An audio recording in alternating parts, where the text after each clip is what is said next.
তো কি অবস্থা, কেমন আছেন? আমি ড্রামা সবুজ আর গাইজ আজকে আলোচনা করব ধোনি ও শোয়েবকে নিয়ে। সানিয়ার পুরনো ভিডিও ভাইরাল এই বিষয়টি নিয়ে। গত শনিবার পাকিস্তানি অভিনেত্রী সানা জাভেদের সঙ্গে বিয়ে করেছেন শোয়েব মালিক, আর এরই মধ্যে ভাইরাল হয়েছে সানিয়া মির্জার পুরনো একটি সাক্ষাৎকার, যেখানে শোয়েব এবং ভারতের সাবেক অধিনায়ক মহেন্দ্র সিং ধোনির মিলের কথা জানিয়েছিলেন তিনি।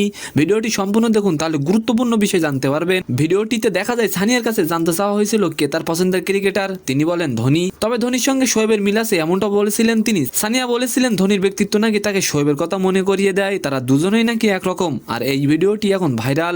অনেকে বলছেন সানিয়া নিশ্চয়ই এখন বুঝতে পারছেন তার তুলনা কতটা ভুল। আর এবার আলোচনা করব সত্য ঘটনা অবলম্বন নির্মিত নাটক এক জীবনে এই বিষয়টি নিয়ে। কিছুদিন আগে চট্টগ্রামে ঘটে যাওয়া একটি সত্য ঘটনা ছায়া অবলম্বনে নির্মিত নাটকটি।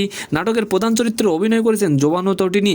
এই নাটকে একেবারে অন্যরকম ভাবে দেখা যাবে তাকে। এক জীবনে নাটকটির গল্পে ফুটিয়ে তোলা হয়েছে এক অকৃত্রিম ভালোবাসার প্রতিচ্ছবি। আর এবার আলোচনা করব আরফিন শুভর মা খায়রুন্নাহার নেই। বুধবার 24শে জানুয়ারি রাত 11:55 রাজধানীর একটি হাসপাতালে তিনি মৃত্যুবরণ করেন।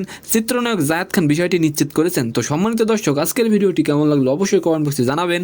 আর ভিডিওটি যদি ভালো লাগে অবশ্যই একটি লাইক দিয়ে আমাদের চ্যানেলটিকে সাবস্ক্রাইব করে দিবেন। ধন্যবাদ।